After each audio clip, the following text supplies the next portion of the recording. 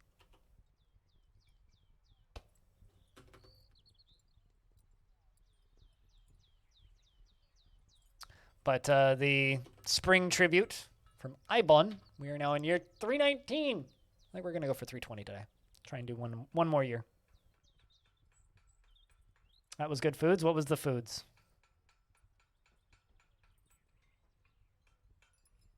Throwing down a tasty burger. Just don't throw it on the floor. Just throw it down the throat, you know?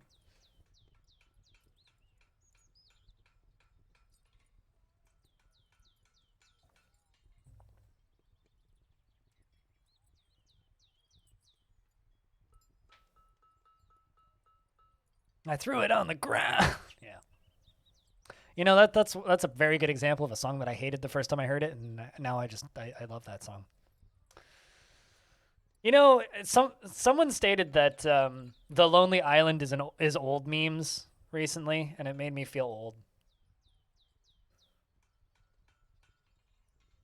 Or sold, depends on how short on materials you are in Dwarf. I guess assuming you're talking about DF.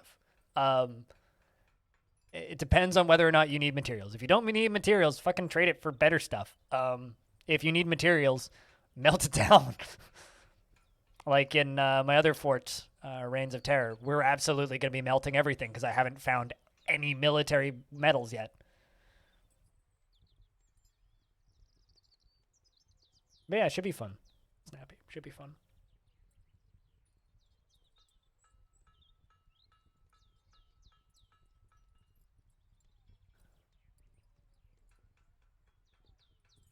I think I might get rid of this tower.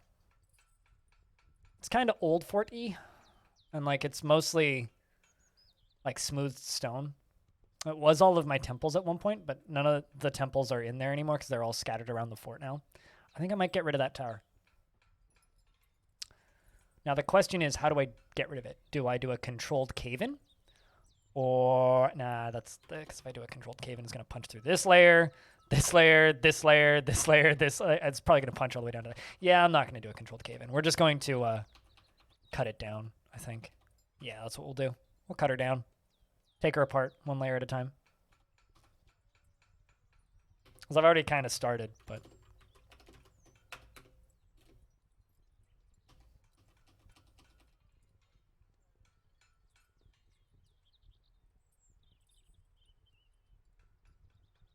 But yeah, I hope that people enjoy the interview, because this is like, I think the second longest one I've done.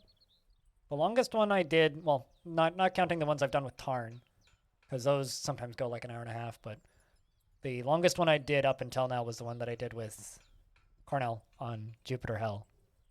Then the rest are all like 30 to 45 minutes, like they're a lot shorter. But this is like kind of a big one, so I just hope people like it. Stone, we have a shipment. It's a very easy one. There's some quackery with this one. It's a tin duckin. It's a tin with a duck in it.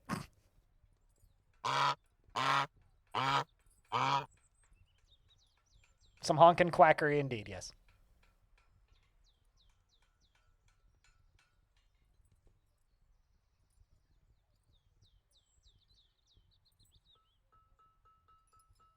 Man, this literally looks like something that you'd see in the 12th Circle of Hell. This is beautiful. God, this volcano live streams are literally the best thing to happen to the internet over the last several years. Hey, you know, if 2 people buy the game, I think that it was a success.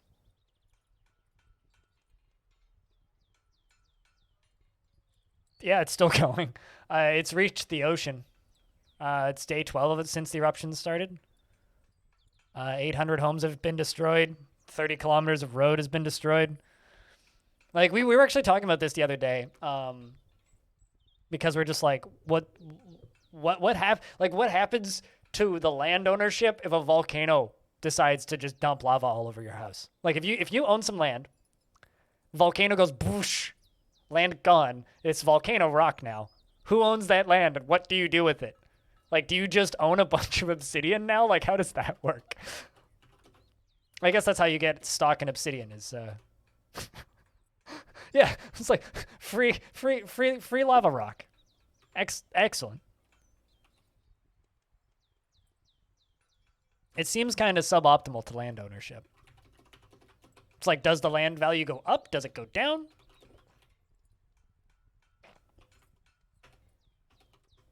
I don't know. It's curious.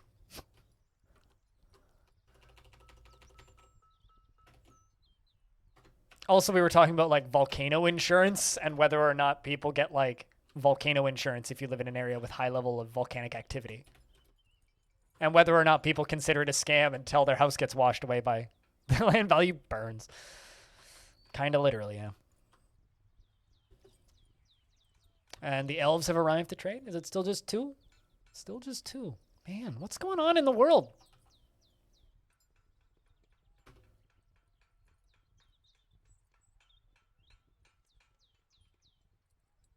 If something underground becomes above ground, it's bad for the landowners. Yeah, exactly. To Iceland a few years ago, and there were these such plains that stretch for miles, just all the molten rock extending into the seas, and they call it, yeah, and they call it unpronounceable, weird mumble jumble of letters, like everything in Iceland. Similar to Finland in that it's, and they call it weird, impossible to pronounce thing. Where did my frame rate go? Whoa, frame rate, where art thou? I barely knew ye. I think it's probably because of the constructions.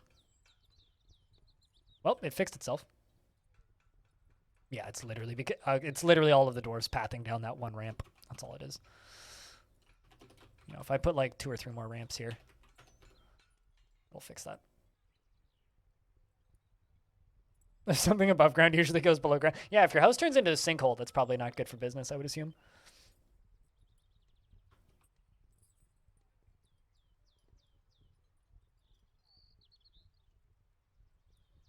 But like Iceland is used to those eruptions, right? Like Iceland is kind of like Kona Island, where they just almost always have something erupting somewhere. But it's areas that don't have frequent eruptions, which is why this one is so dramatic, is because it's not a common place for there to be eruptions, because the eruptions were started by earthquakes, right?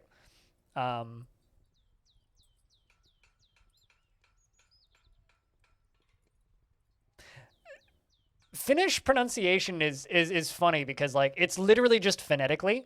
The problem is if you take any English speaker and then give them Finnish pronunciation, they look at it and they go, "There's way too many letters in that to like be able to say that in one breath." That's like the actual problem that I have when I look at Finnish. Is I just go, I don't know how you could say that without like coughing twice halfway through. You know what I mean? But like the pronunciation part of Finnish like doesn't look like the hard bit. The hard bit is like, okay, what sounds do those letters make? And how do I make my mouth make those sounds? If that makes any sense. But yeah, I do tend to agree with you.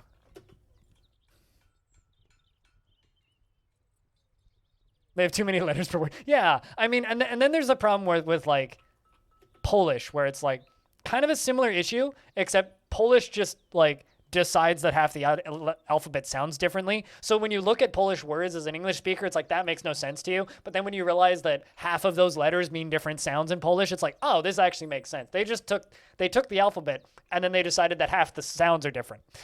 So they just like made things unnecessarily confusing for people who don't speak Polish.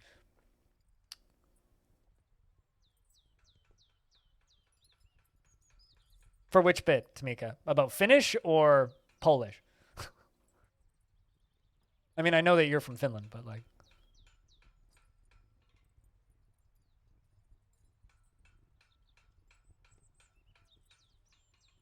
Unless you're talking about what Lump said. I like what Bellinair says about Finnish. Finnish is what happens when you have a bunch of crazy drunk people in the dark for 1,000 years.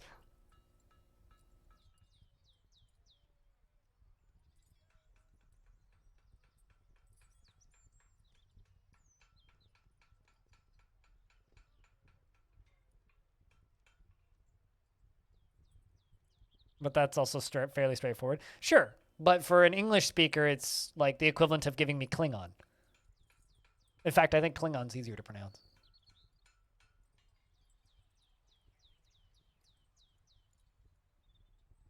I guess for me, it would be around the same level of difficulty for me to learn Finnish as it would be for me to learn Japanese at this point. Although Japanese is very difficult in the pronunciation, so maybe not.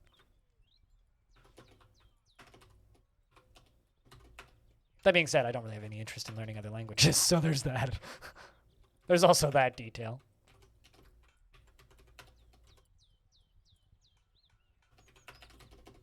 Also, Tamika, I've been really enjoying your just casually building a fort in the magma sea posts. Those are very entertaining.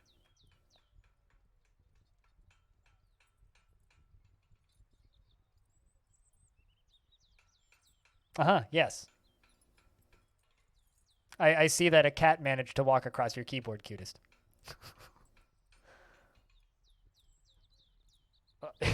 Also, you can invent new words by just piling on old words. I mean, I can do that too, but people look at me funny.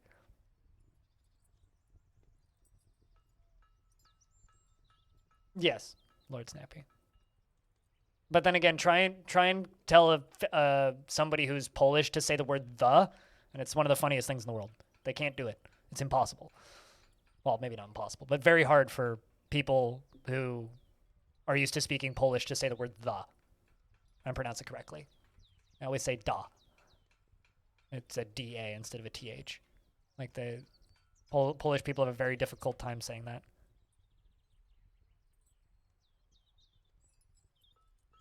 You can't see, you can't th, yeah. Like it's th is very difficult for non-native English speakers. So we got something that's difficult. We can flex one thing about our stupid language. You're French Canadian, as you know, you can't say th either. Yeah, that's true. Yeah.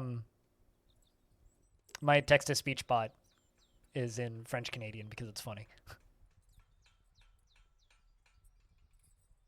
Because when people make it speak, there's text-to-speech bots that are designed to speak one language, then being forced to speak another language it's just very funny. It's like Bellinairs is hilarious because it's Finnish. That text-to-speech just can't do it. It's just so funny to listen to.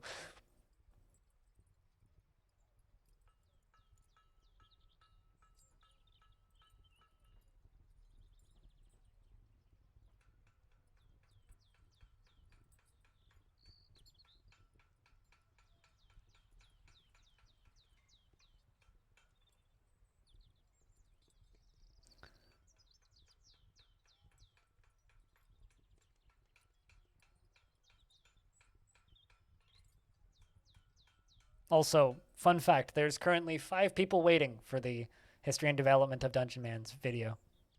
There's 5 people waiting with the page open and idling. Radio Free Olive has become an engraver. Dwarf now has a job. Welcome to Jobdom, Dwarf.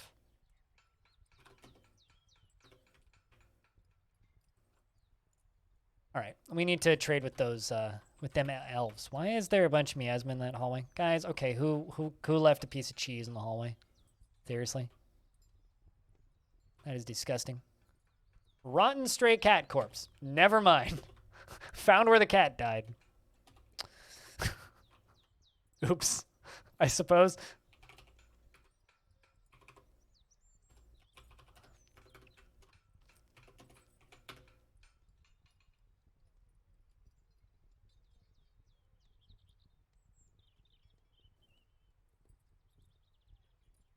Found a chart about how it's related to other languages. For me, as a native English speaker, and this is just my uneducated, dumb observation, so please don't take it too seriously. For me, Finnish is just a language that happens when you take all of the syllables and just use all of them with, like, absolutely no restraint. Like, let's just add everything in and also all of the vowels. Like, let's just take all of the vowels and make a language based on that. That's what it looks like to me. Whenever I look at it, it's like syllables and vowels and all of it. And if you say it really fast, it sounds like you're beatboxing. That's what Finnish is to me. That's what my brain says when I look at Finnish. It's just like, okay, so they took all of the syllables and all of the vowels and made a language out of it. Cool?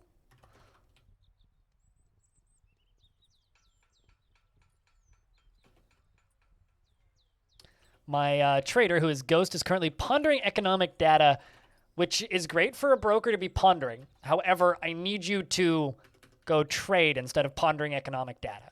Can you go do that for me? Maybe. Or maybe not. Also, because of all the French Canadians that watch me, at some point I do actually need to go to Montreal. Because I think at this, like, once we live in a, I don't want to say post-pandemic world, because I don't think we're ever going to live in a post-pandemic world, but once we live in a world where it is safe to actually travel, I do need to go to Montreal. Because my little sister's out in Montreal, and there's enough people who watch me in that general vicinity that we could probably fill up a table in a pub somewhere, I think. Just seems like a fun afternoon. It's great, which was hard. Worked with a prof who studied Tibetan. Language seems impossible. What, Tibetan? I don't believe I've ever seen Tibetan. Bellinair, my teammate, who is Finnish.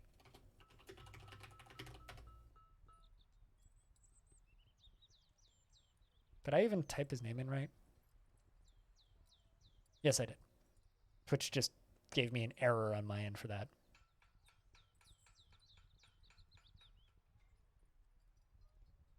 But yeah, that's how I encounter Finnish. That's where I get all of my Finnish knowledge is from Bellinair. Or lack thereof, I suppose.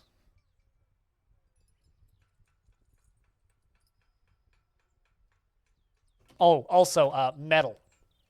Korpiklani, for example.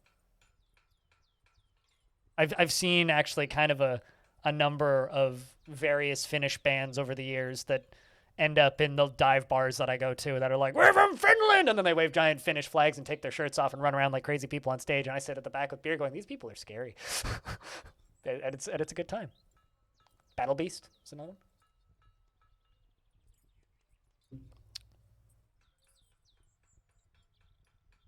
It was the only tonal language that you didn't give up on immediately. I believe that ancient tonal languages like that visually look like art. Like I really even though I don't understand a word of them, I like looking at them because they are very artistically appealing. Alrighty, Ghost. Once you're done sleeping, can you go trade, please? There you go. There you go. You're gonna stop and go get food first.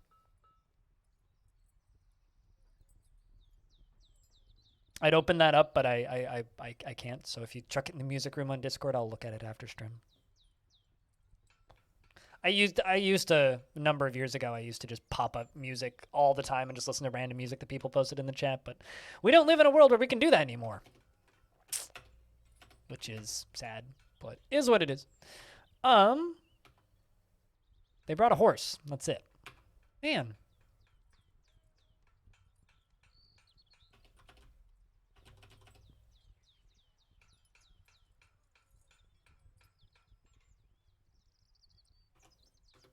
All right, well, we've traded with the elves.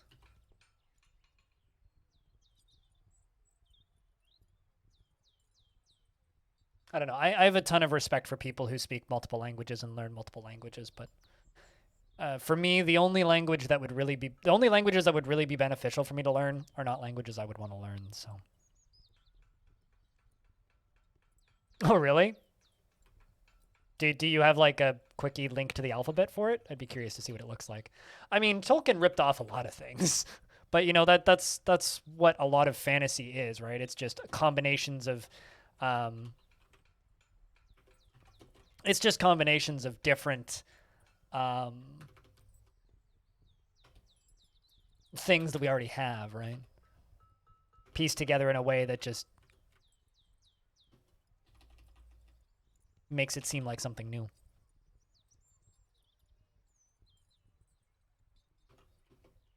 I need a windmill.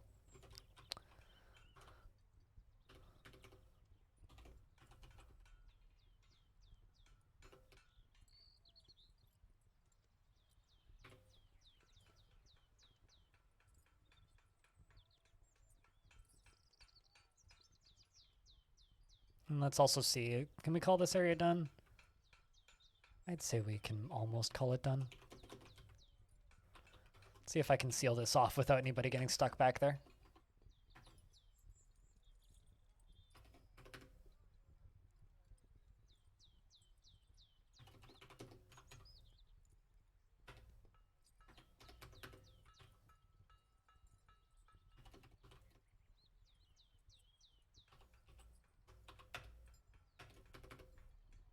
Let's get this area sealed off and work forward.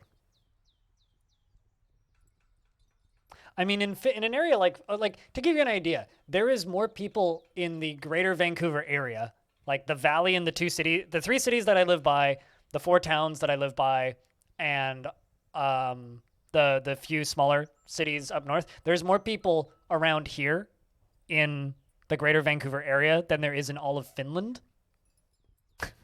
And English is the most common language.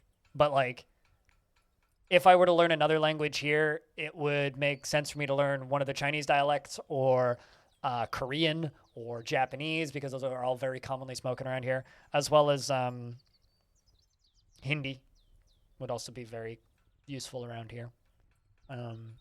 But everybody speaks English anyway, so it's like, doesn't matter. Whereas like with Finland, like, you're like just a few steps away from different countries that speak different languages, right? Like as far as I'm concerned, like driving from one end of Finland to the other is a short drive. Like here, you can drive for 18 hours and still be in the same province in a straight line. So it's like it makes a lot of sense why people in Finland would speak a lot more languages than somebody in Canada. Like, we're technically supposed to learn French, but like, no offense to the French people in chat, but it would be smarter for me to learn Spanish and go to Mexico, because Mexico's closer.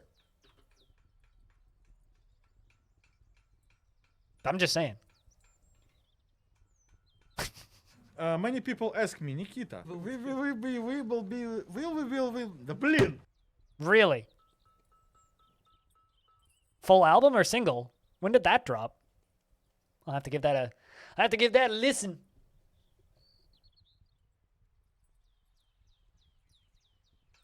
It would make sense. Yeah, if you live in Ontario, Quebec, or like maybe New Brunswick or Winnipeg, like anywhere in like kind of that region, sure, it makes sense. If you live in BC, like Russia's closer. Like if we're actually going to talk about what's closer to me, Russia is closer to me than Quebec, I'm pretty sure.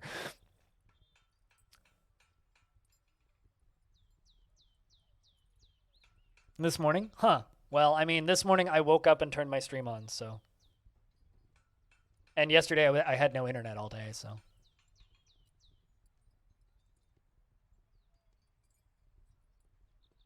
And doop, done that. Now they're just gonna work on this. But cool. I don't really like Caro, so. Which is funny, because I've seen them live. And I don't really like them. But she has a good voice, so.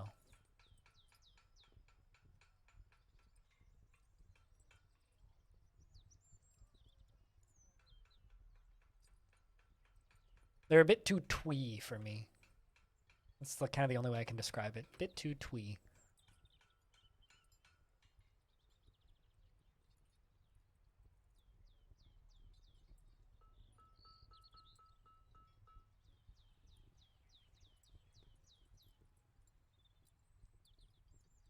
But I will have to take a listen to that new Holy Fuck. I will definitely have to do that. I like all of their other collabs. I wonder if they're going to do a 45 of that collab, actually. Because all of their other previous collabs they've done, they've put out on 45s.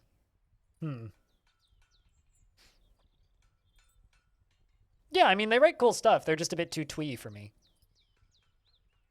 Like, they kind of... I feel like my first impression of them was kind of altered because my first time hearing them was live, actually, at a free show at PAX. Great show, by the way. It was Danny Baranowski, followed by Chip Zell, which was incredible, by the way, and then Caro, and then some 4-piece dubstep group that I left about 2 seconds into. And because we were really drunk and it was midnight and PAX was starting at 7 in the morning the next day. So we left and went to bed. And anyway, but yeah, I think that my opinion of Caro Caro was colored a little bit because of seeing them live. Like they're just a bit too cutesy for me, I guess.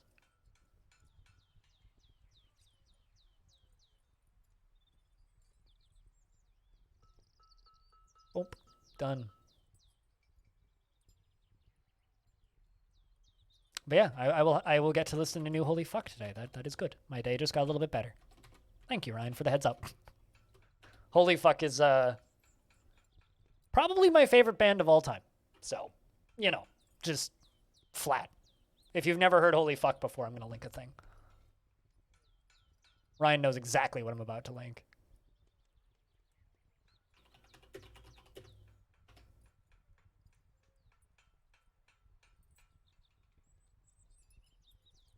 Just skim through this. If you just hear their music, it's just kind of like weird, catchy electronic music. But if you actually see them performing live, then you figure out pretty quick why they're called Holy Fuck. Because they just make weird sounds with weird things. And it's entertaining as hell. All right, I'll bet you that the top is up and running.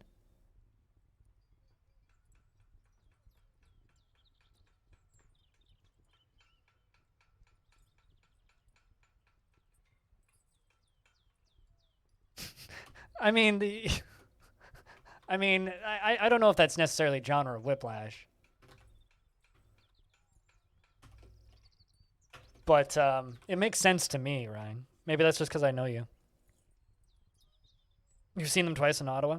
I was supposed to see them, and then the pandemic happened. They don't come over to Vancouver very often, unfortunately. They go to Seattle very often, which is very frustrating. But I've been watching and listening to them since 2007, I think.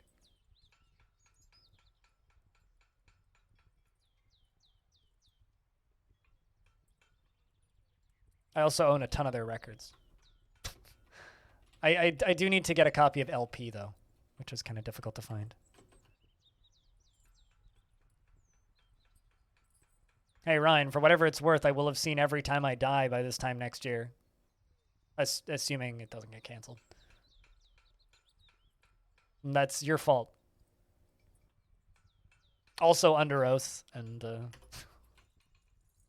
for those of you who weren't here yesterday, Ryan finally convinced me to buy tickets to go see Under Oath, Every Time I Die, and Spirit Box. That's gonna be a show. That show's going to hurt, I think.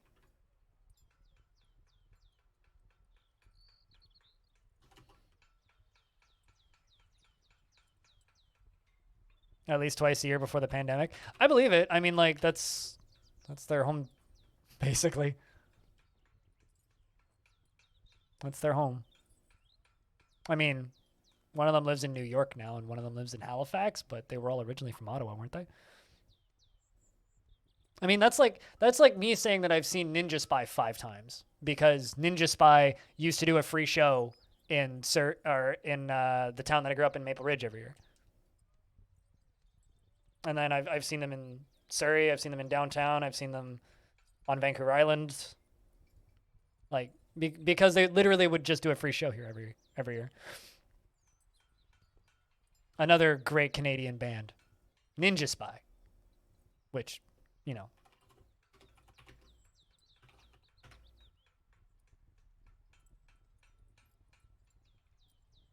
which is a band that like no one has heard of. Also is really difficult to search for now. You just get a lot of like weird little kids coloring videos.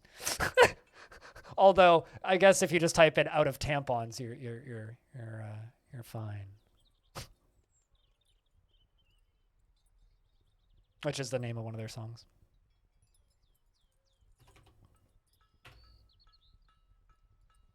This is a very good example of Ninja Spy if you've never heard Ninja Spy. I could probably actually stream this video because they're not on a label. They're just, you know, Ninja Spy.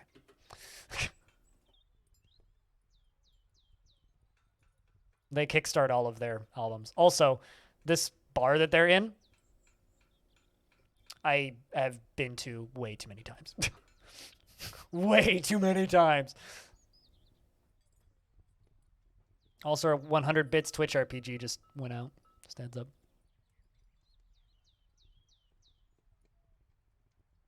The elves have gone back on their journey. I think we can probably turn the water pump back on.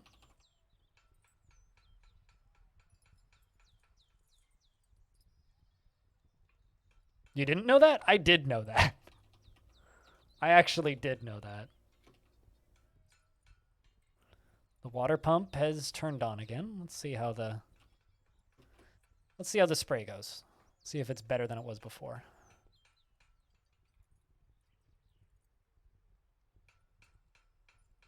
Let's hope that this makes the spray of this a lot safer.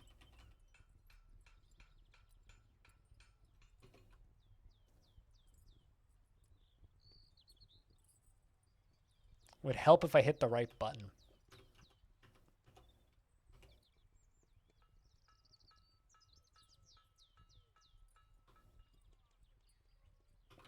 Arch, are you even remotely interested in the military? Yes. You can join the military. How about Vim?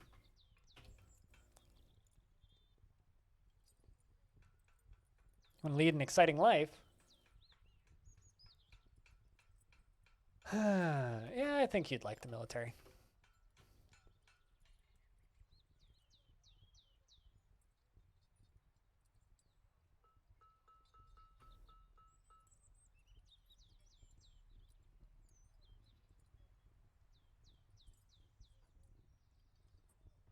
Excellent. Let the water flow.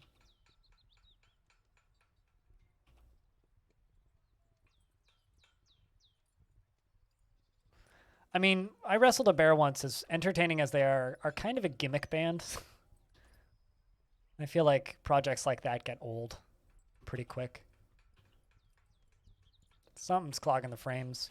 Not sure what it is. We've definitely gotten a lot framier post year 300. Like, I don't think it's going to kill the fort by any stretch, but we've definitely gotten a lot framier.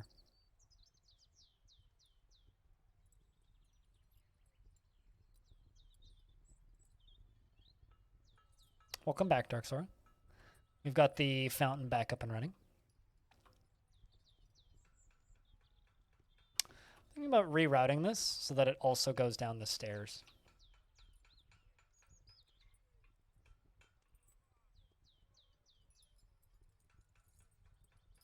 Could probably reroute this and have a second.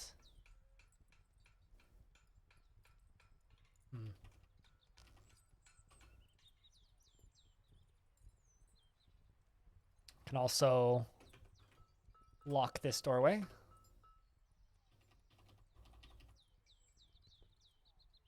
Frame rate's getting better. Don't know what that was, but it's recovering.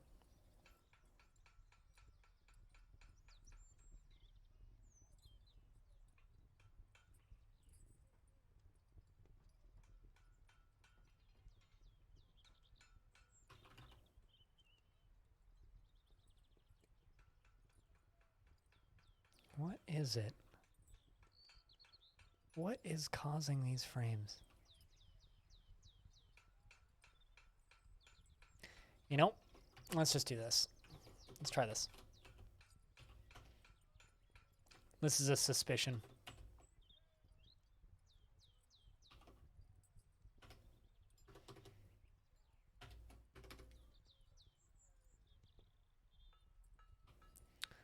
Let's also work on taking down these.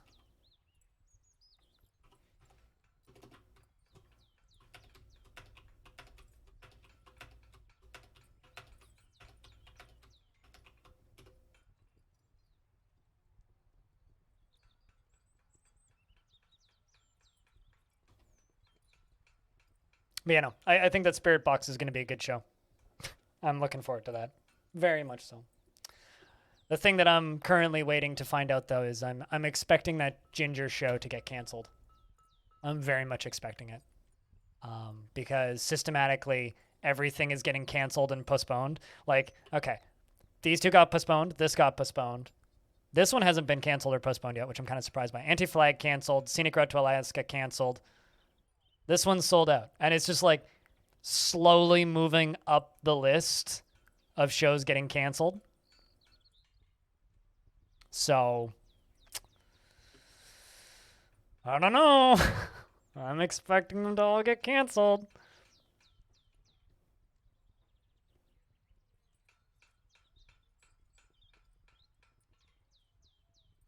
Ninja Spy, good stuff. Ninja Spy is so much fucking fun. They kickstart a new album every 10 years or so.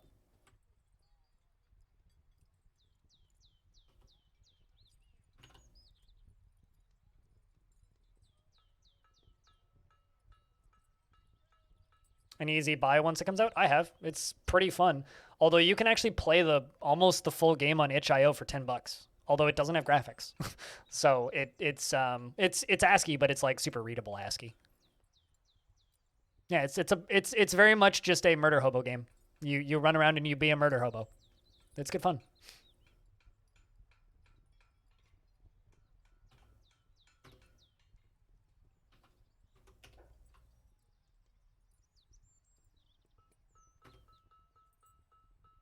Yeah. Also, there's an interview with the developer up on the YouTube channel if you haven't seen it. Alien Slayer. Although his accent's pretty thick, so just kind of a warning. I think he's pretty easy to understand, though.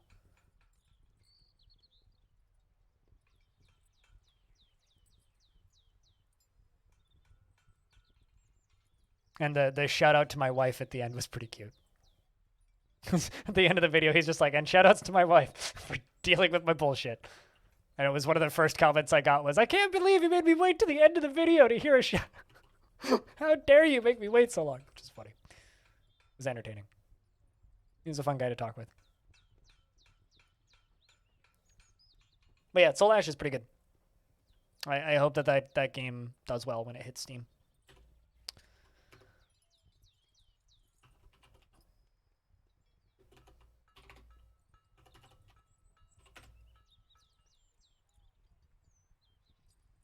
Because you can buy Soul Ash right here.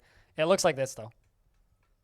And, I mean, if you're okay with ASCII, like, it's a very easily readable ASCII game.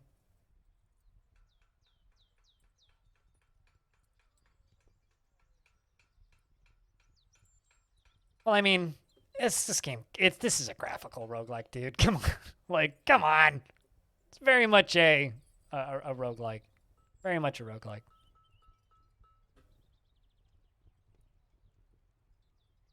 Hence the kappa. Sure. Noted. I acknowledge your kappa. Just trying to figure out where the frame rate went right now.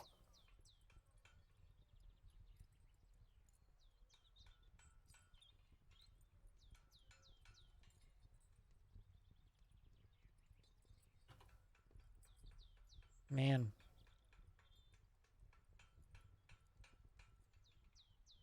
Every now and again, Longdeath will just get weirdly framey.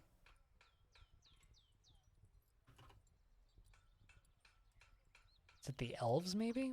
Maybe when they leave, the frame rate will get better.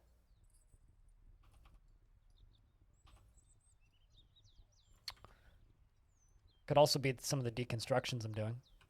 Or the fact that I just turned the water stuff back on. Is there something stuck in here? Not that I'm seeing. Let's see where all of the no job dwarves are.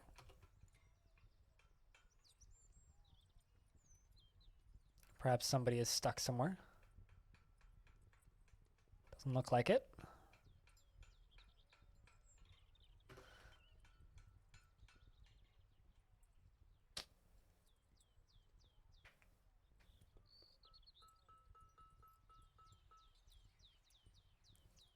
Let's see how our new recruits are doing. Bored after lack of abstract thinking.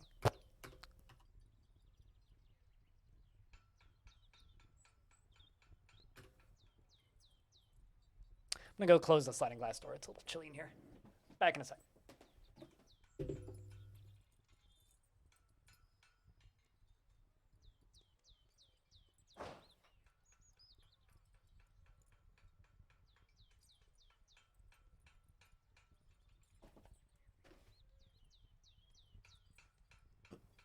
What, like on PC? I didn't hear great things about that game. You know, Monster Hunter is one of those games that I would actually really like a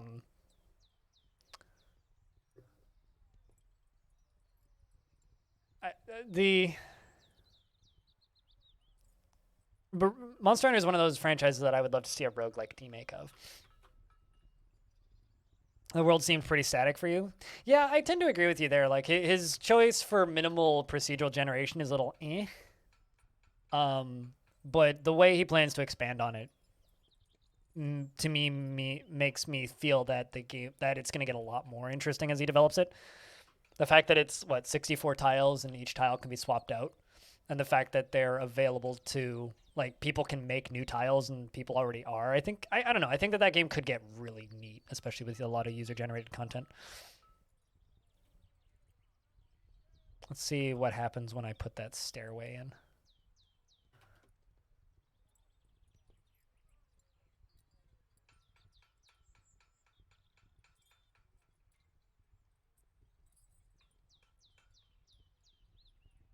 All of a sudden, frame rate got bad.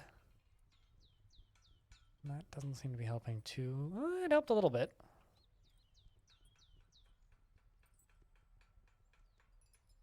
No, that's not where I heard that from. I heard that from Austin Walker and the Waypoint guys, who are all big fans of Monster Hunter. Like, old Monster Hunter, like Monster Hunter on the PSP. And they were like, yeah, it's fine, but like, it's not the best. I definitely heard that from people wanting World 2, but even people who seem to be really into Monster Hunter were just kind of like, it's not the best one.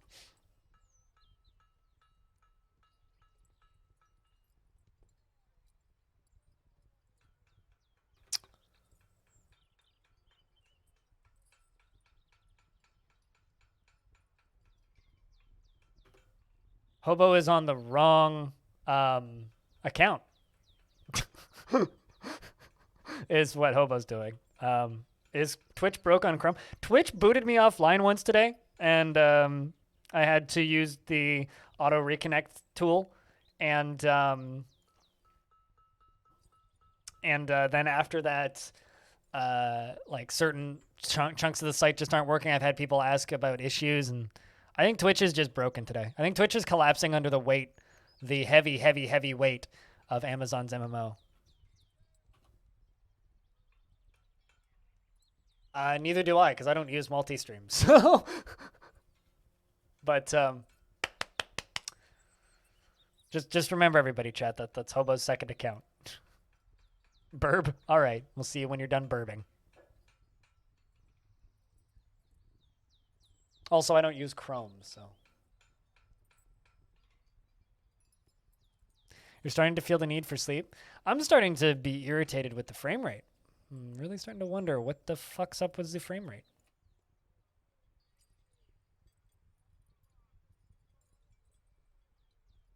Good night, Stone. I will pass on any more stuff that happens via the Discord. You know, fuck it. I'm gonna pull a lever.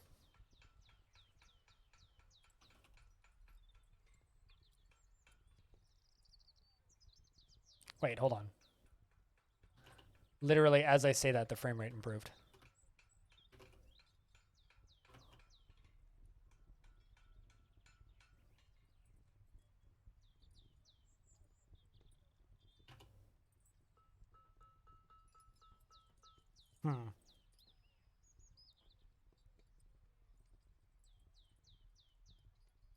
Yeah, I don't know. Let's just deconstruct that tower.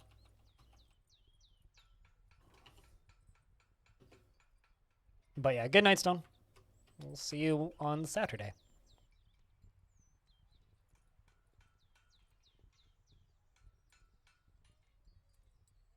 Which book's title? What, practicing surgery might help?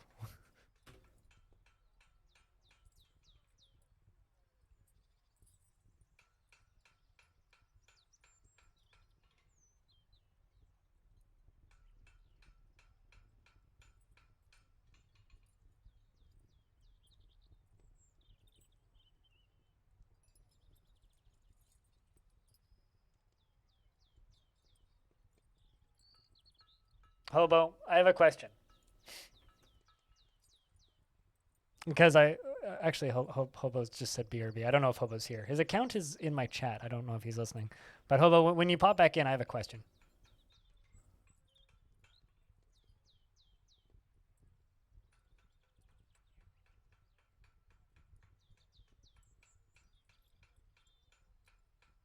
Legendary Docs.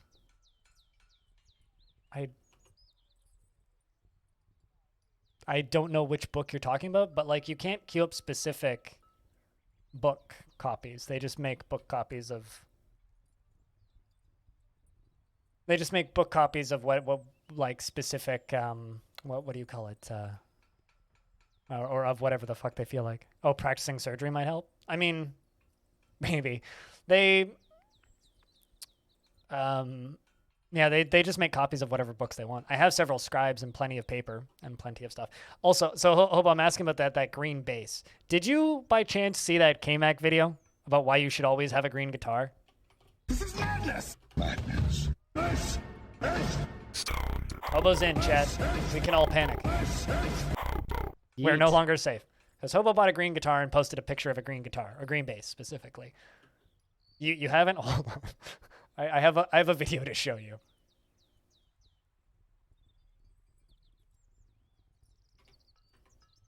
Okay, Machiavelli.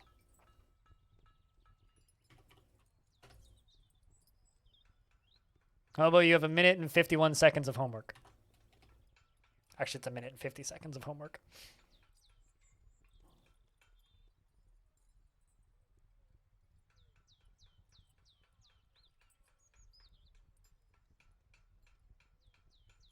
Also, yes, it looks nice.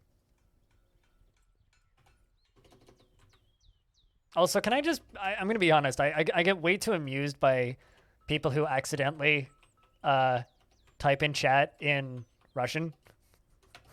I don't know why, but that will never stop amusing the hell out of me. I find that way too funny for some reason.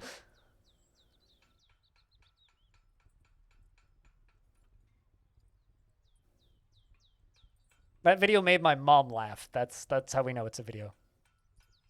A good video. I did state bass. Technically, it's a bass guitar, but yes, you are correct. Thanks for being hyper-specific. Okay, frame rate's back now. I don't know what the fuck happened to the frame rate, but... it just decided to go bye-bye for like 30 minutes. You were told about this video when you were ordering it? Oh, so you have seen the video then.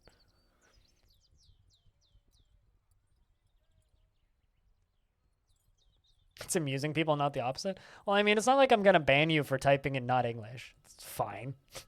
It's just funny.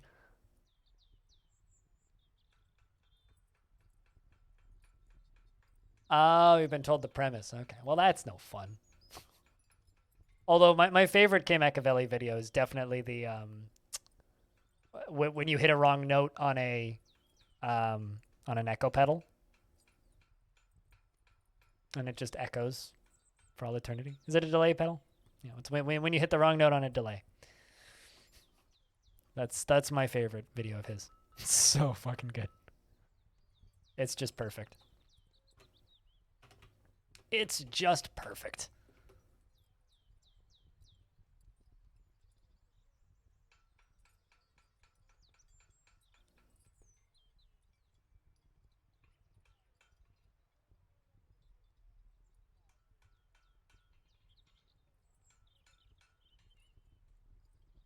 So chat, I don't want to be too tempting, but today is the last day of September. Today is the last day to get in and be subscribed for 30 days for, 20% off. Just saying. Now's your last chance to subscribe to the channel for cheaper than you would normally. But you don't get to keep it afterwards, so it's only 1 month's worth of cheaper sub. It's the last day to help me artificially inflate my sub count at a cheaper price.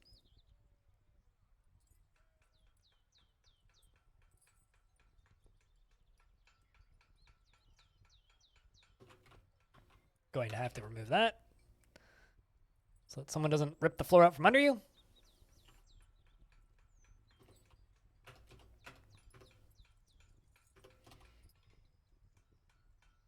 deconstructing things.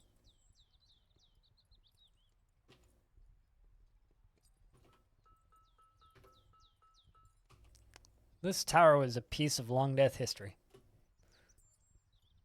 And we're killing it! I mean, destroying it slowly.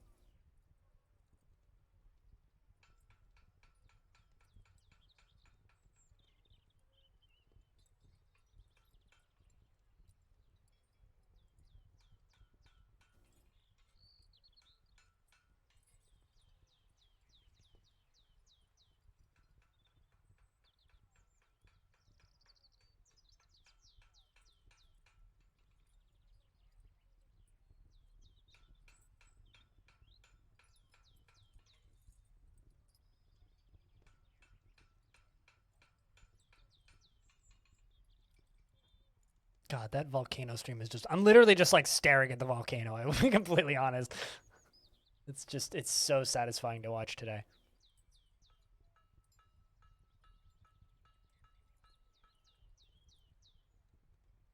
Also, I hope that band practice and whatnot has been going well, Hobo.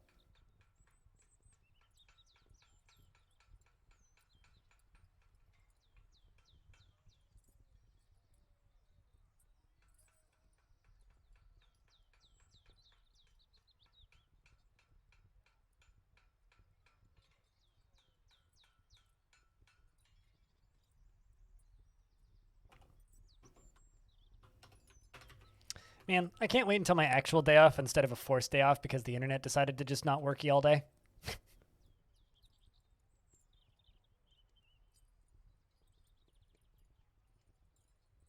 Are you guys just doing cover stuff, or are you guys actually going to try writing your own music at some point? Last time I checked, it was just, like, cover stuff, which is cool. But, you know, gotta ask. And I think I know what the answer probably will be, which is, you know, we'd love to, but, like, that's work. At which point I'd say, yeah, I agree. It is work. You're doing Weezer? Ooh, what songs?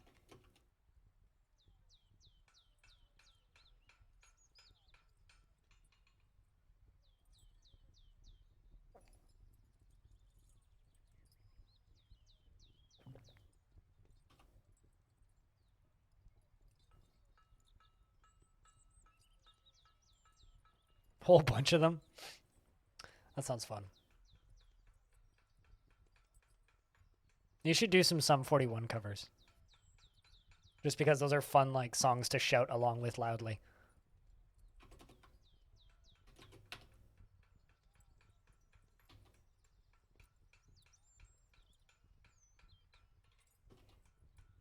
Also, speaking of, like, crappy pop groups from, like, the early 2000s, I fell down the hole of learning what the ex-members of Blink-182 are doing now. One of them is, like, running a, like, or basically the president of a UFO society, which is, like, oddly fitting, but also question mark. It's like, what do you do when you basically win the lottery and get a bunch of hits? Go research UFOs.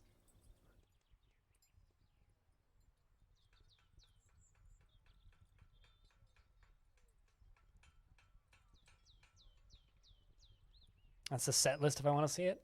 Is this going to automatically play stuff? I don't feel like opening that up right now. Good lord. Volcano is mad right now. So much that the camera can't even handle it. Look at that. Good God.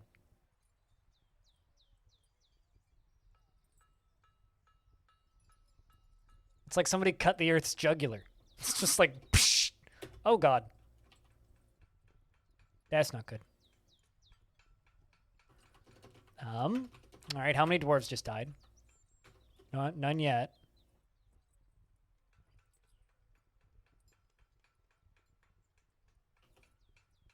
Still none. One. Ral died.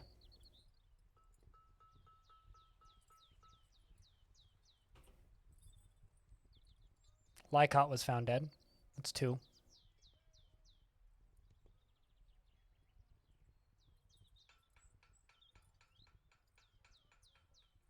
Ral and Lycott.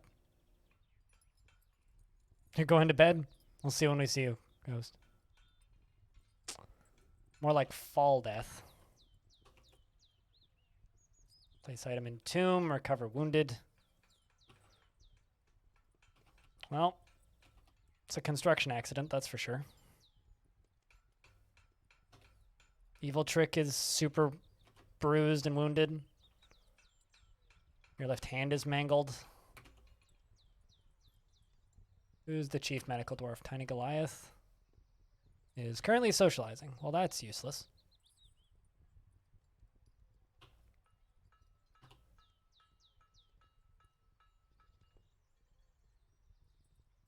Yeah, we had a construction failure. A lot of things went splat. And the frame rate's been, like, terrible today. You know, I'm going to try this, see if this helps. Pull that.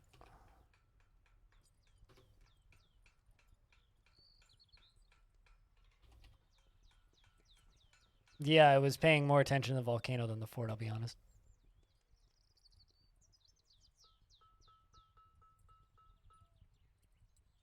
Looks like we're getting all the wounded recovery coming in.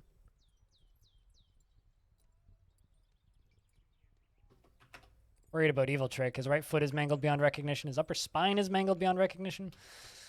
Ooh. Well, your time in the military is done. His upper body is bruised. I think he'll be fine, even though his spine is mangled beyond recognition.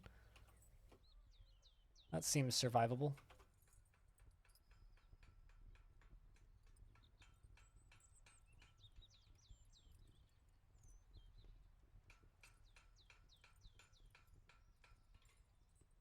You'd be playing System of a Down and a... Dude, that's, like, not easy, though. I mean, if you're gonna play metal, you gotta start with something a little bit easier than System of a Down.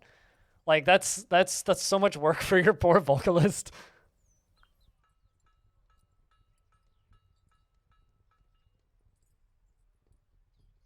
I mean, if I had say in what you're playing, in what you were playing, oh no, who just died?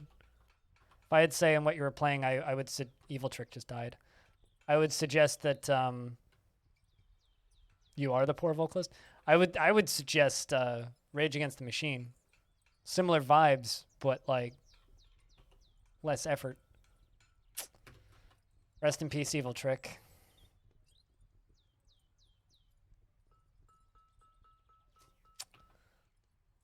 Well, at the very least, I've got doctors coming in. Get to it, Jack Nurick. X3, actually. We lost 2 merchants.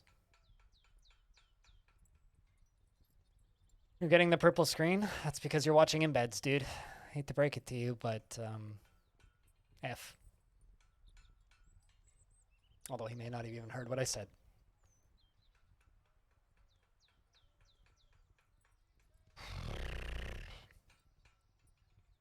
Why is my phone vibrating? Who's texting me?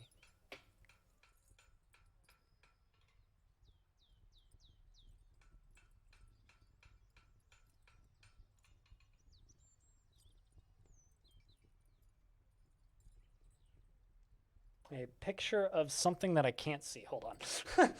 Very small picture.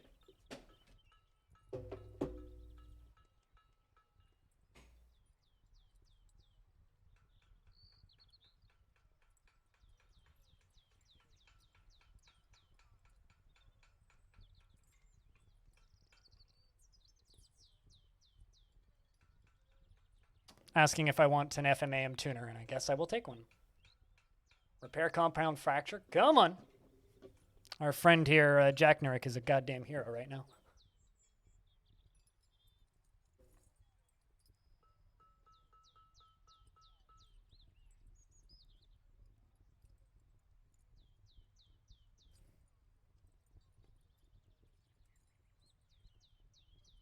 He's watching. He's watching via. What's it called? Multi-stream. Aqua. It's actually super unfortunate because guess what? Twitch is adding more ads. Fun fact. There are even more new types of ads now on Twitch. They've just added audio ads.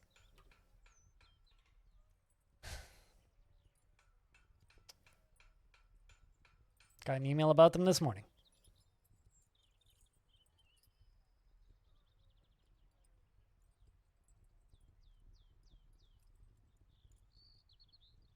I mean, Twitch wants you to use their tools. I mean, I've been asking Hobo that for years, but he has his reasons. He has pretty legitimate reasons for using multi-stream. I will continue to think that it's silly, but, you know.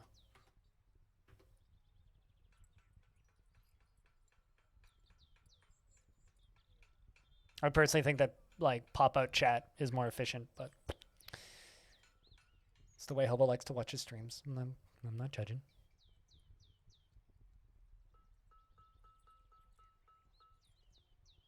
Twitch is just trying to remove all third-party tools. They're not trying to make them better. This one in Cherno. Yep.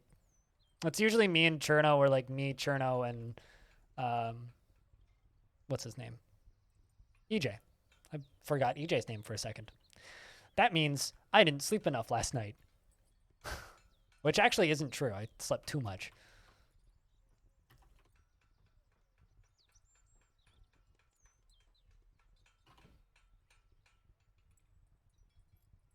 Do I have anybody else doing doctory things? I love the fact that my captain... Okay. Jack Nurick, you are getting a promotion. And Tiny Goliath, you are getting a demotion. Jack Nurick is becoming my chief medical dwarf. Because you're actually doing medical dwarf things. Whereas the chief medical dwarf is socializing right now.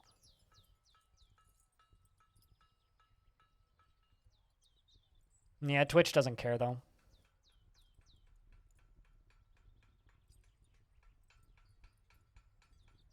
Well, I mean, Twitch also claimed that hosts confuse new viewers. So, you know. Twitch also claimed that AutoHost just confuses new viewers. Definitely, you know, it doesn't help new viewers natively find streams and whatnot. All right, so this is the first stream of Longdeath I've ever done where I would say that the frame rate is garbage. And I'm not entirely sure why.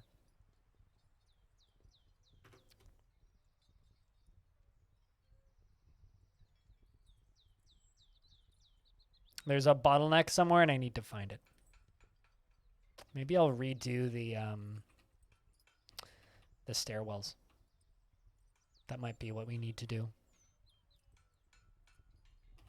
Like, just make this central stairway with the green surrounding it, go all the way up and down. Might need to do that. And then block off all the other routes. Whoopsies. Wrong button.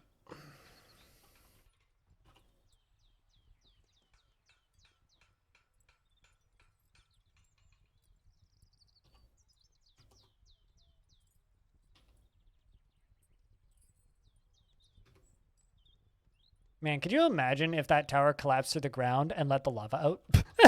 That almost happened. That's incredible. That almost happened.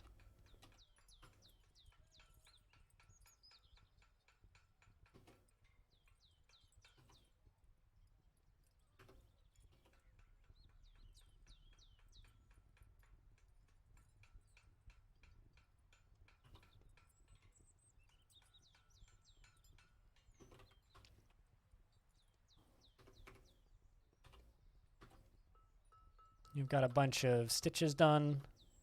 So do you. All right.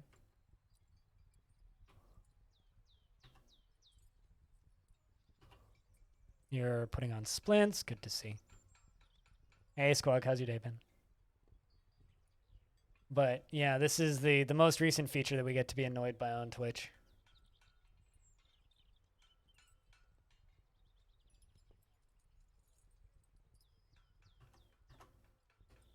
Here you go.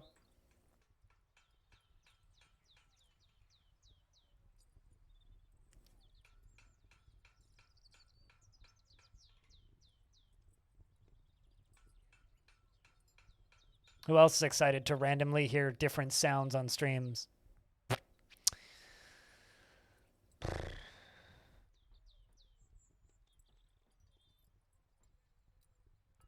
Fortunately, Twitch kind of came to their senses with they're trying to go through specific doors. Is something locked? What's going on?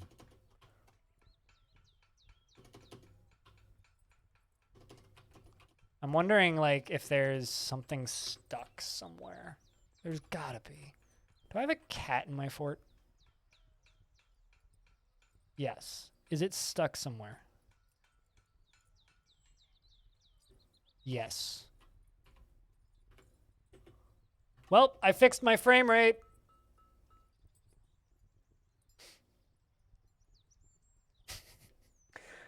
I'm just sitting here going like, why is the frame rate so bad? Why is the frame rate so bad? Why is the frame rate so bad? Oh, found it. Found the problem.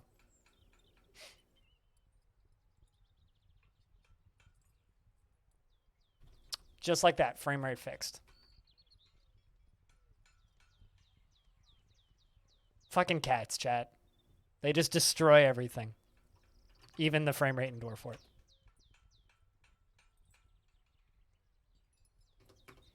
Literally a cat was wrecking my frame rate. I'm sitting here like borderline panicking, going like, why is the frame rate so bad? Oh, it's a cat on it.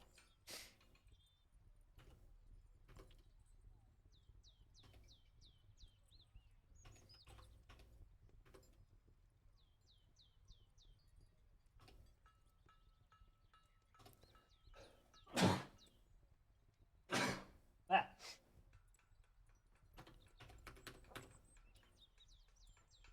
Cats destroy even virtual games. Yep. Yep. Cats are the true arch enemy.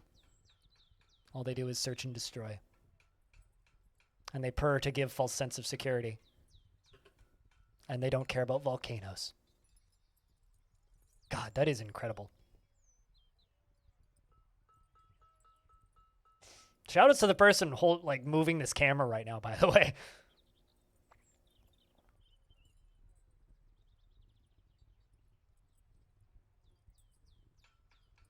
It's like, screw fireworks. We got volcanoes.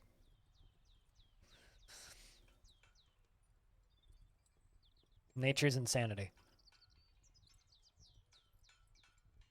It's truly wonderful.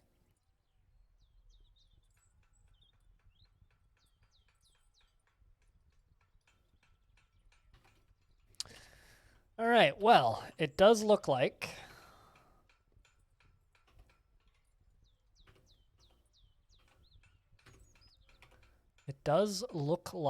we are good.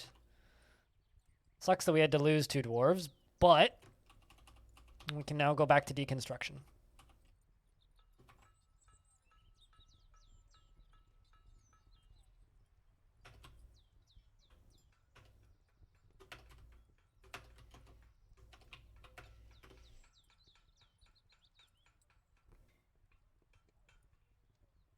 Gotta do those after.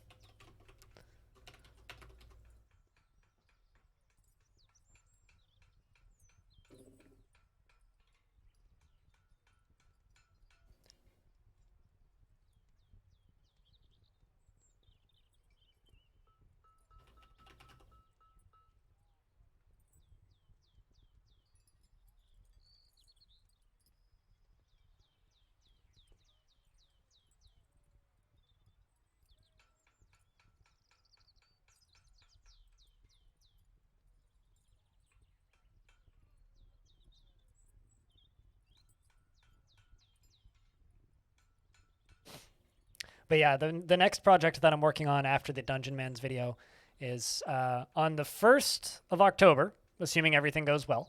Odd Realm is going to be patching for the first time in over a year, I think, adding a new race and a shit ton of other stuff. So I'm going to be streaming some Odd Realm in October, and I want to try and get the dev on for a live Q&A session. And I also kind of want to do a edited video about why or how he designed the new race. So I think that's going to be kind of... I think what I'm going to try and do is I'm going to see if I can get him in for a recording session first, talk with him about that, and then after that's over, bring him on to the stream like the day after the video goes up or something. I think that could be a fun little combo.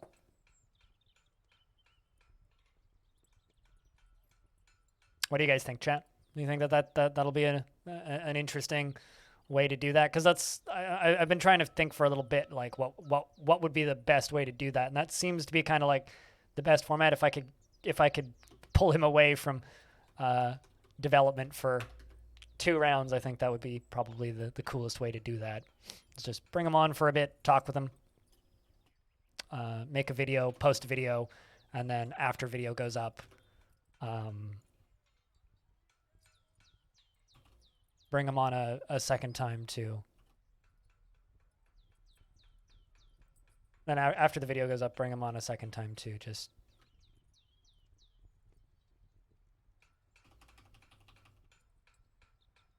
have a live Q&A session. So I'm going to try at the very least to get the one video up. Interesting, it didn't break. I'm shocked that didn't break.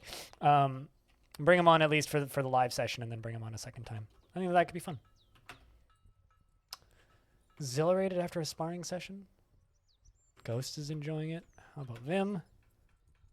Vim seems to be enjoying it now, finally. Blue Water, not a huge fan, but doing all right.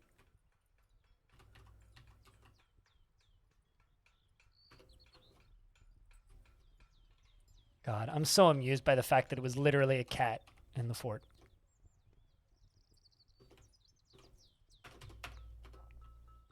Anybody got any plans for the weekend? For me, tomorrow's going to end up not being much of a day off, actually. Which, you know, happens sometimes. It's kind of a result of, you know, working for yourself. But tomorrow's not going to end up being much of a day off because I'm going to be, you know, doing Halcyon after hours. And then after hours, I've got the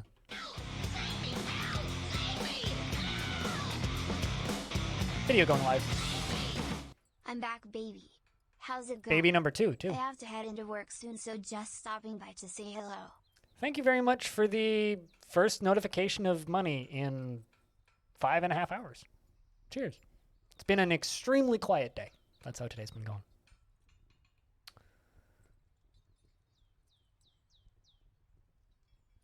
So you're going to have a really long nap on Saturday? That's good, Hobo. That's good. Helping a friend put a TV on a wall? That sucks. I hope that they're paying you in beer or something. Hanging up TVs is bleh. I've had to do that a couple of times, and it's never pleasant. Well, I hope that you enjoy your long nap on Saturday, Hobo. I mean, come on. Seeing baseball is just an excuse to drink beer and, like, fall asleep in the grandstands. Like, that's all it is. It's just a very long excuse to get drunk. And then by the time the game's over, you're sobering up, and you're like, why did I do this? Who's playing, if I can ask, Hobo?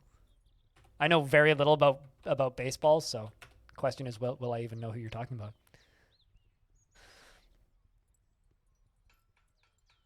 They either put on baseball or NASCAR. Yeah, that's fair. You know, it's kind of funny. One of the podcasts I listened to mentioned F1, and he said that back when he lived in Ireland, dude. Back when he lived in Ireland, F1 was always just his super chill way to end the week because he would just like hang out on his sofa and just drink a beer and just watch F1 in the afternoon. And he's like, now I have to wake up at 6 o'clock in the morning to watch it. Thanks for gifting 10 subs. Cheers. I mean, today is the last day of the cheap subs, so now's the day to do that. Thanks, man. And cheers to anybody who got bestowed upon a gift of a subscription to the stream, including you even got Jim in there, developer of Dungeon Mans. I recognize all of the names on there. Cheers.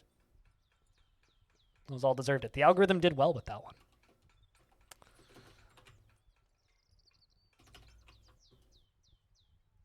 Cheers. Thanks.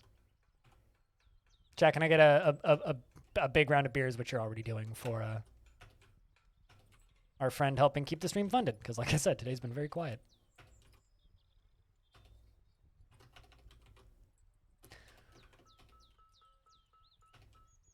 Boop.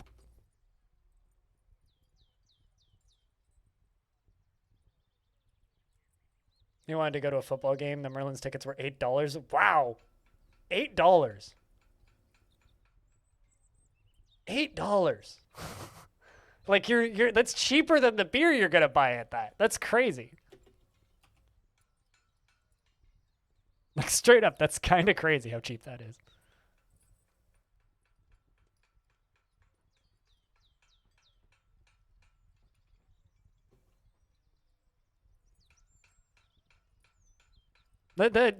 Is baseball in trouble or something? Because good lord, like that is too cheap for a show, for a sports show. Like that's way too cheap. I guess it's just a sign of the times, yeah.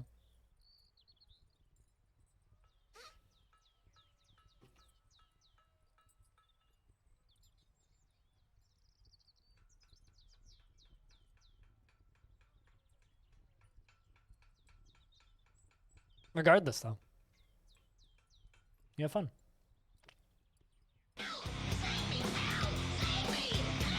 Cheers, Dominoc. Thanks for bringing that sub back.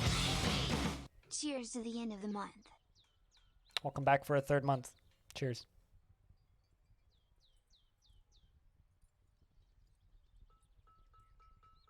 Last few games of the regular series. You know, for back when I was way into hockey, there was a period of time between about 2008 and about 2010 where I was really into hockey, and then I was basically out of hockey by 2012. And me and a friend of mine genuinely considered for a good while there to get on a plane and fly to Phoenix to see the Phoenix Coyotes play against the Canucks, because it would be cheaper to watch to get on a plane, fly to Phoenix, stay a night in a hotel, and watch the Phoenix Coyotes. And you'd get like great seats. It would be cheaper to watch the Canucks play there than it would be to go to a Canucks game here.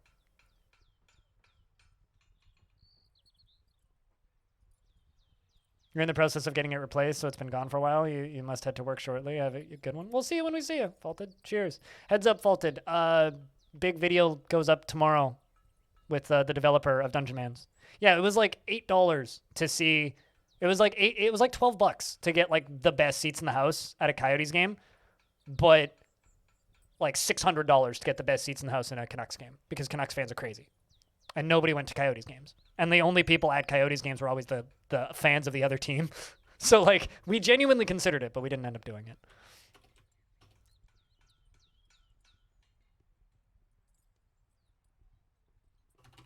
I think I'm actually just going to cancel this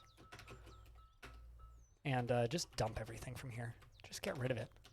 Because I need to be able to clean safely, and we can't clean safely if we can't see what we're deconstructing.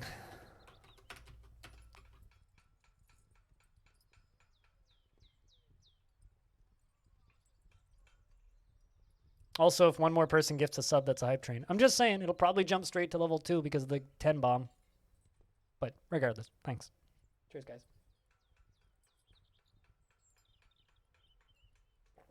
Or if you resub or drop 100 bits. You have a good night, Animal. Cheers. Have a good lurks. You have a good lurks. Oh, okay. You almost got it. You just missed it by like 10 seconds. Now we're back to square one. Thanks, Audio, though, for the $1. I mean, you're number 2 on the leaderboard, so that's got to count for something.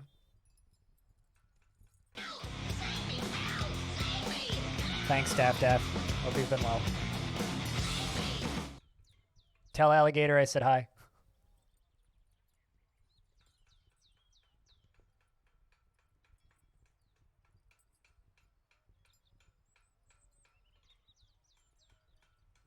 Unfortunately, it timed out before the what do you call it? The 10 gift subs, but cheers all the same, guys. Goes a long way. Did we just get a bunch of? Oh, we got a marmot. I see them putting a new cage in place, meaning we caught something. Looks like it's a marmot.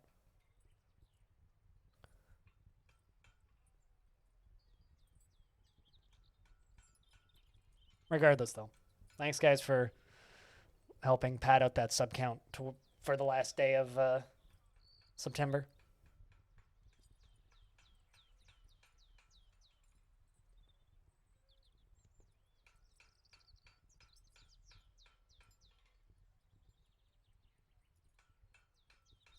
Because tomorrow is pay rent day, which is never a fun day.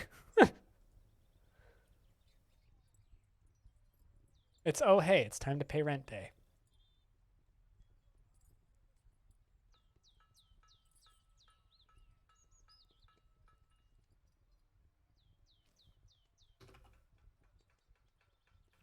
All right, so what I'm going to do, I think, is we're going to go around the edge here. Actually, no, if I go around the edge, it's going to cave in. Let's go from the far end over. But I'm just going to wait for them to finish getting rid of all of these blocks first.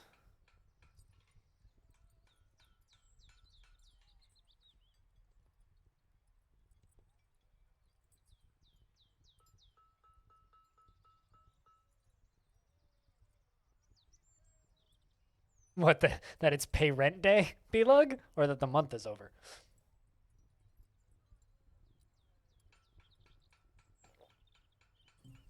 Not to tempt people too much, but if we hit 450 subs, I have to gift a sub. It's not that tempting.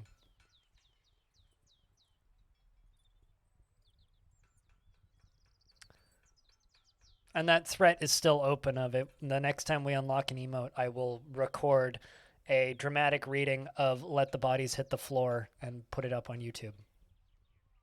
I say that that's a threat because nobody actually wants me to do that. But I will do it when we unlock another emote.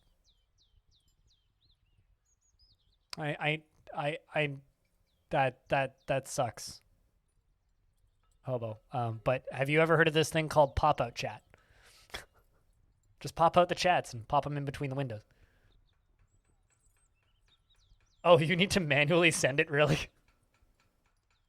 I haven't had to manually send rent since my first apartment. I used to do it with an e-transfer. Actually, I think I did that initially with this apartment too, when I first moved in, but pretty quickly we switched to automatic transfer.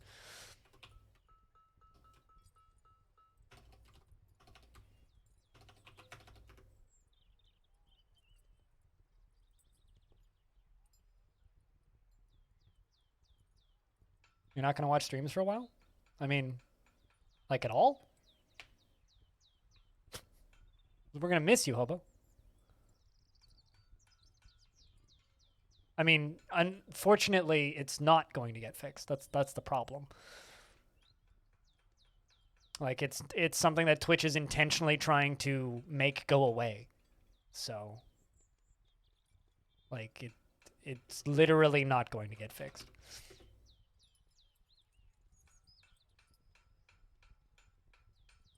Like, I understand the frustrations, but it's just not going to get fixed. So, is there dirt underneath that?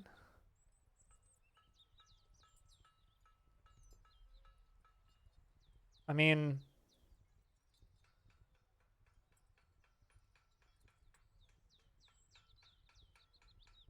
I don't have a solution to your problem, dude. So I don't know what you want me to say.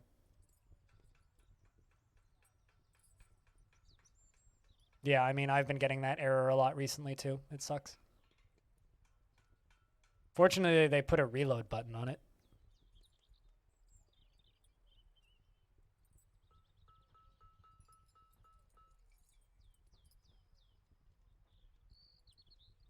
Do you have ad block running? Sometimes ad block affects it. I have to whitelist Twitch in order for it to work at all.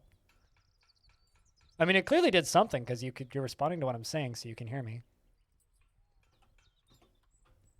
But I would look into what Aqua added you on Discord with.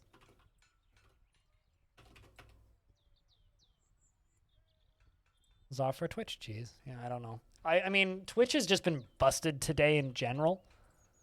I mean, like, I got booted offline earlier by Twitch. And, like, we went to the auto reconnect stuff.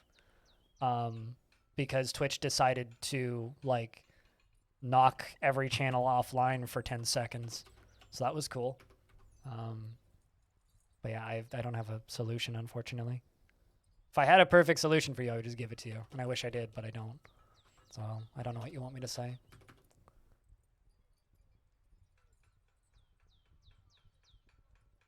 Twitch is falling over because of the New World streams and because 80% of them have drops. When a lot of large streams have drops on Twitch, Twitch just keels over. It happened with, what's it called?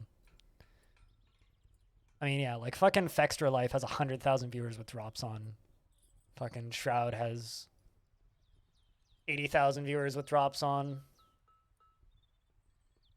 That's just making Twitch keel over. Streamer House still exists? Well, today I learned.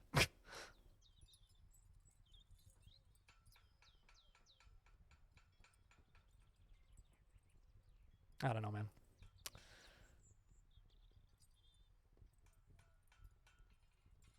It just really sucks that, you know, the platform that I make a living on is just slowly pissing everybody off to the point where they don't want to use it anymore. It's like, man.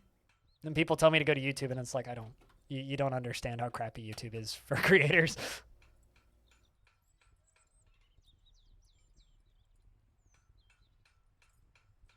No, the problem is okay. Here, I'll give you a demonstration of what Hobo's complaining about. Give me a second. This is my stream. If you tab it over to the side here, if you tab it over to the side here, it removes chat. He wants it up, but also wants to be able to see chat. Hobo watches in multi-stream because you can have multiple streams up on at the same time with chat there because it hides chat when you drag it all the way to the side of a window, right? So he can totally have two streams up, but then he can't see chat on either of them. So what he could do is he could go to the channel. Let me just pop my stream back up because I just closed it. What he could do is he could go to the channel and he could do why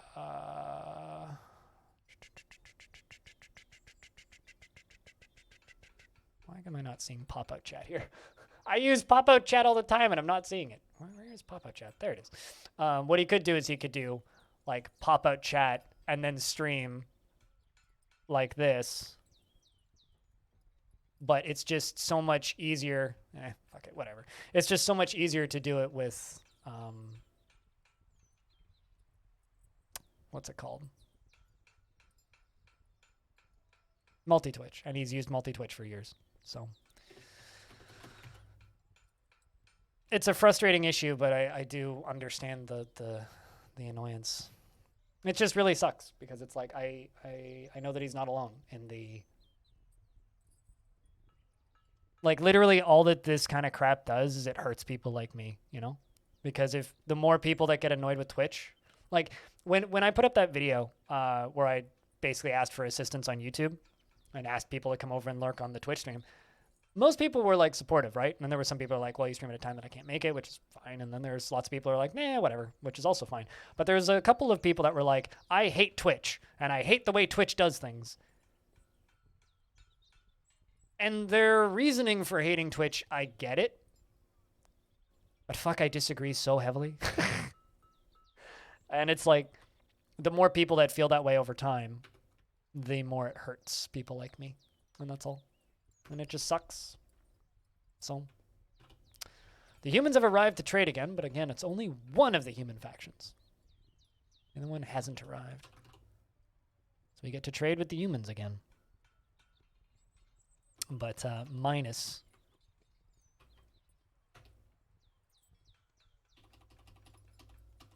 we have to trade with the humans again without trading with both.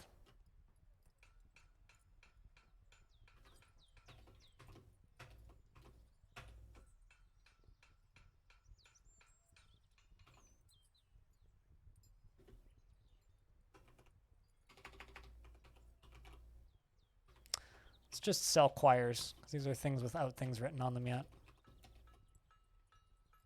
That are also damaged.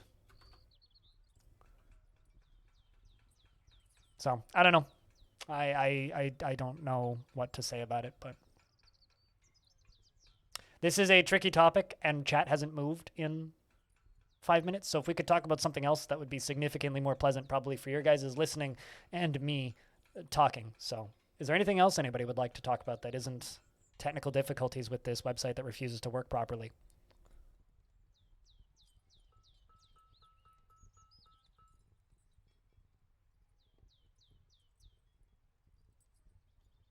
I don't even know what chat compact mode is. There's lots of things I can do with it, but I need to do it safely. I could do a lava moat, theoretically. I've had some people ask me to do a floating ball in the air made of glass with lava in it, which we could also do.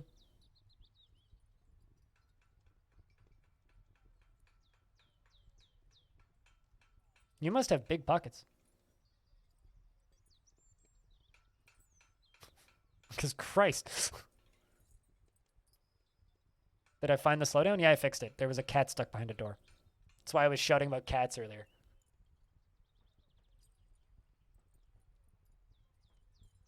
Also, not to be mean to people or anything, but we are right back to where we were 3 weeks ago before I made that video. It's kind of sucks, but like I made that video saying, hey, could people please lurk in the stream? And it's like fixed it for about a week. And we're back down to where we were. So, yay.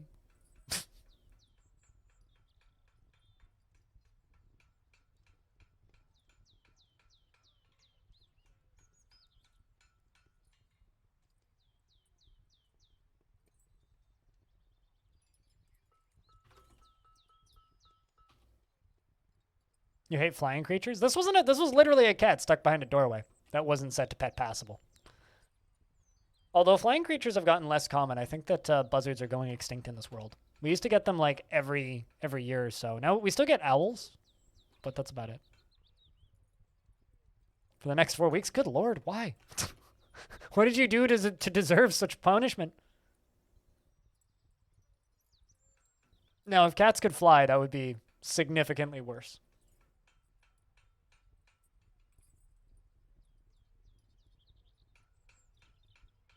You want to, like, one more thing on the topic of Twitch issues.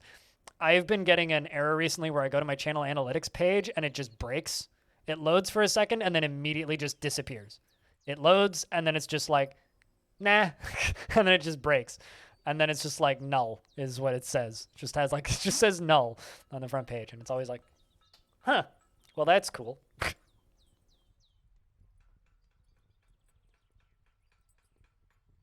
How's the cat feel about this?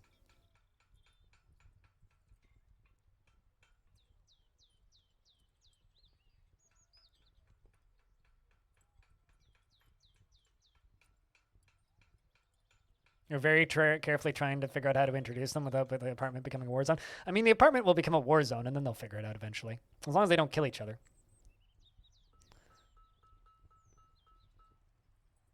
You should, like, you know those baby gates that you can get? You should put up one of those, and then just, like, let them see each other.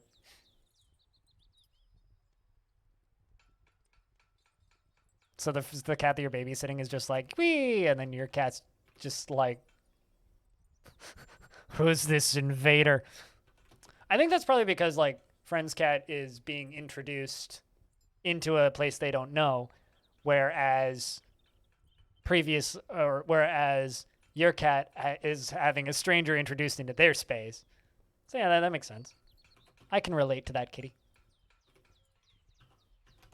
I mean, if someone was randomly introduced into my space, I would be pretty upset. Not gonna lie.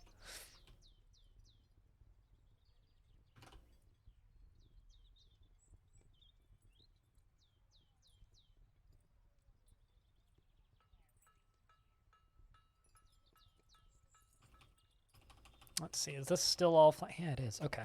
Which means we can just deconstruct all of this. I don't know if there's anything underneath that.